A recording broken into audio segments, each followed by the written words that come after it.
Die Grenzen sind schon längst überschritten, obwohl jeder sie woanders haben will. Jedes Kaffeehaus, scheint uns, hat seine eigene Kompanie. Diese hier wollen erst die Chetniks verjagen und dann gleich noch die Hälfte Serbiens dazu erobern. Wir leben einen Albtraum. Rambo ist Wirklichkeit.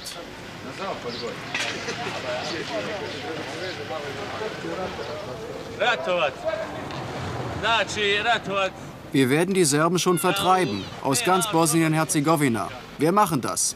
Aber ganz cool, ganz in Ruhe. Sie hungern nach Führung. Die erbittertsten Gesellen sind die schwarzen Krieger der HOS.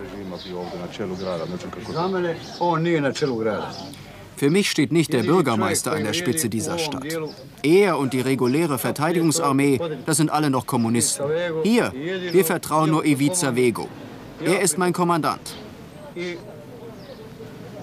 Glauben Sie mir, die ganze Region um Čapljina glaubt nur an diesen Mann.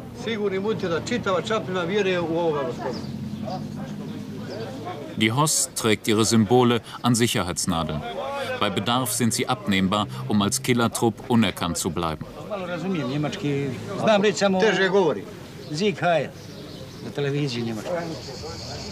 Ein Teil der Herzegowina sucht das Heil rechts außen. In Čapljina drillt die HOS ihre Leute in der alten Tabakfabrik. Die Wirtschaft liegt sowieso brach. Herzegowina über alles. Keine Arbeit, aber Krieg, der jungen Leuten Bestätigung und Beschäftigung gibt. Die dunkelste Seite der Verteidigung gegen serbische Machtpolitik. Die HOS wird aus Kroatien von einem anerkannten Politiker gesteuert. Ein Führer ohne Schnurrbart. Eine abenteuerliche Sammlung. Frauen unter Waffen. Hier sind Moslems und Kroaten wieder vereint. Jede kleinere Stadt in der Herzegowina hat ihre HOS-Kaserne. Wenn keine Chetniks in der Nähe sind, liefert sich die HOS auch schon mal Feuergefechte mit eigenen Einheiten.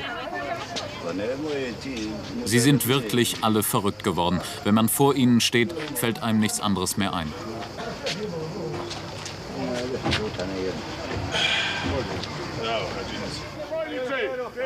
Das Vorbild kommt.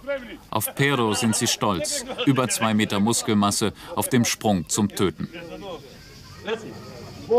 Ich sage es eurem Volk. Für die Heimat bereit. Bis ins Grab.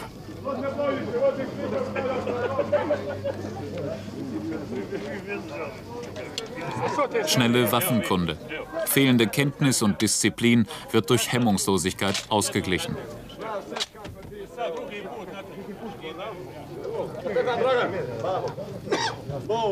Landsknechte, 2,5 Flugstunden von Frankfurt entfernt. Die Leute am Maschinengewehr haben nun Stoppdienst, die anderen arbeiten im 8-Stunden-Rhythmus. Kampf, Ruhe, Bereitschaft. Einpeitschen wie auf dem Sportplatz.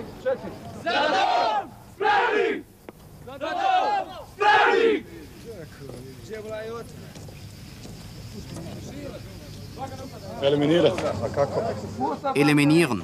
Töten. Wenn du einen Serben hast, schlachtest du ihn mit allem, was dir gerade zur Verfügung steht. Das Handwerk dazu hat ihm ein deutscher Fremdenlegionär beigebracht. Nie mehr wird ein Serbe seinen Stiefel auf unseren Boden setzen. Das gilt für alle Jahrhunderte. Mein Freund ist Serbe, ich bin Kroate. Was, fragen wir, ein Serbe, der bei der HOS kämpft? Ja klar, ich kämpfe nicht für die Kroaten oder irgendwen. Ich kämpfe für ein unabhängiges Bosnien-Herzegowina. Und die Serben? Was soll die Frage? Ich bin doch selbst Serbe. Gute Leute sind das. Wogegen kämpfst du denn dann? Gegen die Chetniks. Das sind keine Menschen. Für die habe ich hier mein Gewehr, um sie umzulegen. Und was kommt danach? Wahrscheinlich werde ich eh meinen Kopf verlieren. Was soll's? Ich gebe sowieso den Löffel ab. Ich bin zuckerkrank. Nach dem Krieg werden wir einen Song für dich spielen, sagt der andere. Vorher haben sie die Joints für die Front verteilt. Na klar nehmen wir Drogen mit, Mann. Hier nimmt fast jeder Drogen.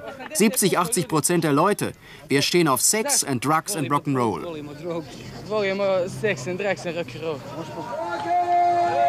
So fährt man auch zum Fußballspiel. Die Kinder hat keiner herbeigerufen.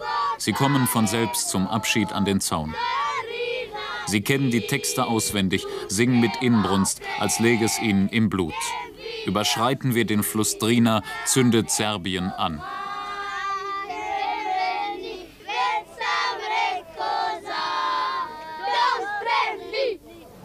Mütter, die einzigen, die offensichtlich nichts mehr zu sagen haben.